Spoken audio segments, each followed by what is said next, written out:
It begins not in the garden, but in a plan, a proposal wrapped in polish, printed on high gloss paper, and set before a man still deciding who he wants to be. A dining table that once held prayers and laughter now bears the weight of blueprints and silent tension. Caleb said with the confidence of someone selling certainty, Daniel, this is legacy upgraded, mixed use, upscale, green infrastructure, walkability.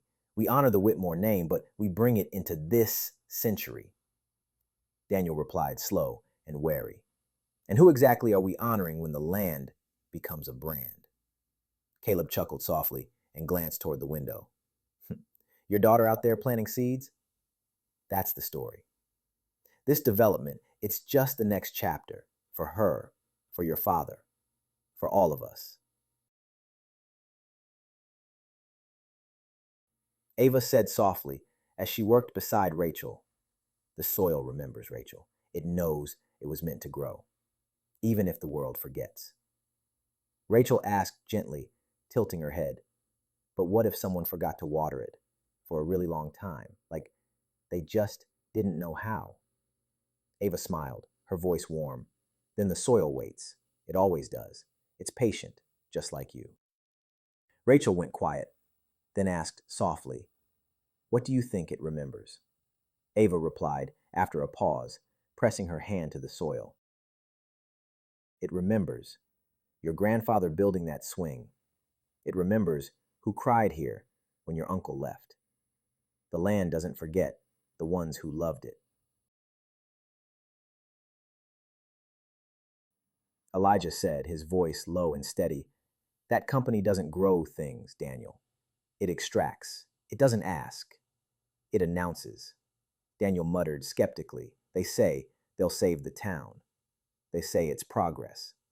Elijah stepped closer and said firmly, with what? A spa and senior suites?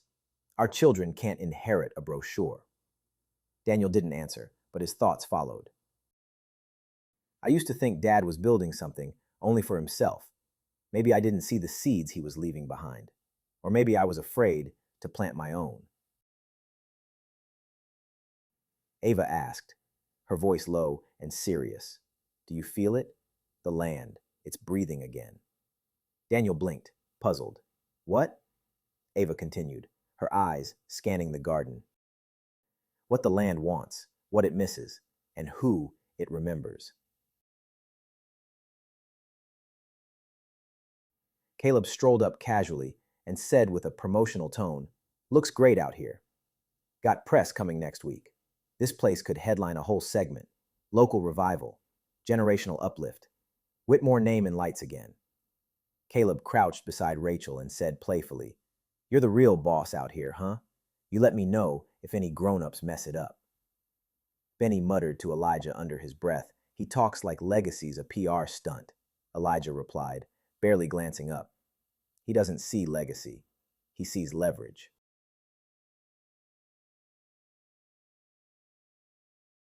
Rachel sat quietly, writing in her notebook. She whispered, Dear Garden, do you think the flowers remember who used to walk here?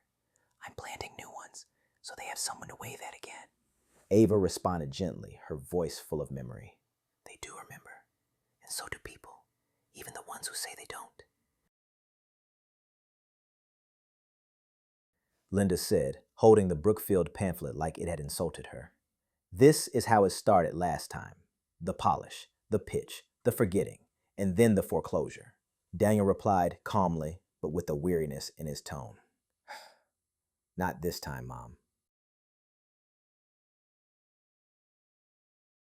Some seeds are planted with hope, others with memory, but the rarest are planted with both.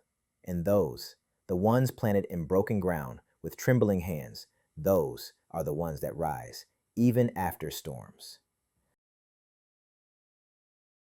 Legacy doesn't just rest in your last name. It roots in the decisions you plant today. What you water now could be shade your children rest under later. Download your free guide, When Growth Isn't Progress, How to Reclaim Land, Legacy, and Leadership. Rebuild with wisdom, replant with vision. Because what you plant now could become the tree that remembers everything.